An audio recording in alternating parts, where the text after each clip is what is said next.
कठिन समय में प्रेरणा से भर देने वाले श्री कृष्ण के विचार। जीवन एक मेला है जिसमें सुख दुख के झमेले लगे रहते हैं।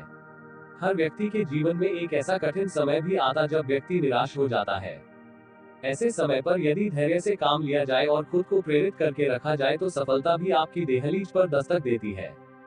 भगवान श्री कृष्ण ने श्रीमद् भागवत गीता जी के निर्मल ज्ञान प्रकाश से पार्थ की परेशानियों का तमस मिटाया था। के माध्यम से आप कठिन समय में प्रेरणा से भर देने वाले श्री कृष्ण के विचारों को पढ़ पाएंगे। माधव के प्रेरणादायी विचार श्री कृष्ण वाणी सुविचार विद्यार्थियों को प्रेरित करने वाले श्री कृष्ण के विचार। श्रीमद् भगवद गीता के अनमोल वचन के माध्यम से आप भगवान कृष्ण के विचारों को समझ पाएंगे, जो कुछ इस प्रकार है। जो अपने कर्म के फल के प्रति आसक्ति को नहीं छोड़ सकते वे मार्ग से कोसों दूर है। अपनी इच्छा की शक्ति से अपने आप को नया आकार दे। अपने आप को कभी भी स्व इच्छा से नीचा न होने दे। इच्छा ही आत्मा की एकमात्र मित्र है और इच्छा ही आत्मा की एकमात्र शत्रु है। जिन्होंने खुद को जीत लिया है उनके लिए इच्छा एक मित्र है, लेकिन यह उन लोगों का दुश्मन है जिन्होंने अपने भीतर आत्मा को नहीं पाया है। सर्वोच्च वास्तविकता उन लोगों की चेतना में प्रकट होती है जिन्होंने खुद को जीत लिया है। शांत मन में, ध्यान की गहराइयों में आत्मा स्वयं को प्रकट करती है। स्वयं के माध्यम से स्वयं को देखकर एक आकांक्षी पूर्णता के आनंद और शांति को जानता है। कोई भी जो अच्छा काम करता है उसका कभी भी बुरा अंत नहीं होगा, न तो यहाँ और न ही आने वाले युग में। गंभीर तपस्या और ज्ञान मार्ग से ध्यान श्रेष्ठ है। मुझ पर अपना मन लगाकर योग के अभ्यास से स्वयं को अनुशासित करो। मैं उन लोगों के लिए हमेशा मौजूद हूँ जिन्होंने मुझे हर प्राणी में महसूस किया है। माधव के प्रेरणादायी विचार के माध्यम से आप माधव के प्रेरणादायी विचारों पर आधारित इंटरेस्टिंग कोट्स पढ़ पाएंगे, जो कुछ इस प्रकार है।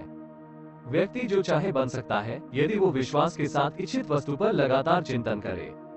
मन बहुत चंचल है जो इंसान के दिल में उथल पुथल कर देता है। जैसे वे मेरे पास आते हैं वैसे ही मैं उन्हें ग्रहण करता हूँ। सभी पथ पार्थ मानव को मेरी ओर ले आते हैं। इंद्रियों से मिलने वाला सुख पहले तो अमृत जैसा लगता है, लेकिन अंत में यह विष के समान कड़वा होता है। जब ध्यान में महारत हासिल हो जाती है तो मन हवा रहित स्थान में दीपक की लौ की तरह अडिग रहता है। हे अर्जुन, तीनों लोकों में मेरे पाने के लिए कुछ भी नहीं है और न ही कुछ ऐसा है जो मेरे पास नहीं है। मैं अभिनय करना जारी रखता हूँ, लेकिन मैं अपनी किसी जरूरत से प्रेरित नहीं हूँ। कर्म मुझ पर इसलिए नहीं टिकते क्योंकि मैं उनके परिणामों से जुड़ा नहीं हूँ। जो लोग इसे समझते हैं और इसका अभ्यास करते हैं वे स्वतंत्रता में रहते हैं। ज्ञान की भेंट किसी भी भौतिक भेंट से बेहतर है, क्योंकि सब कामों का लक्ष्य आत्मिक बुद्धि है। जैसे आग की गर्मी लकड़ी को राख कर देती है, वैसे ही ज्ञान की आग सभी कर्मों को भस्म कर देती है। अपना काम हमेशा दूसरों के कल्याण को ध्यान में रखकर करें। श्री कृष्ण वाणी सुविचार के माध्यम से आप श्री कृष्ण वाणी सुविचार पढ़ पाएंगे, जो कुछ इस प्रकार है। अप्राकृतिक कर्म बहुत तनाव पैदा करता है। हर व्यक्ति का विश्वास उसकी प्रकृति के अनुसार होता है। मैं उन्हें ज्ञान देता हूँ जो सदा मुझसे जुड़े रहते हैं और जो मुझसे प्रेम करते हैं। मेरी कृपा से कोई सभी कर्तव्यों का निर्वाह करते हुए भी बस मेरी शरण में आकर अनंत अविनाशी निवास को प्राप्त करता है। बुद्धिमान व्यक्ति कामुक सुख में आनंद नहीं लेता। जो कार्य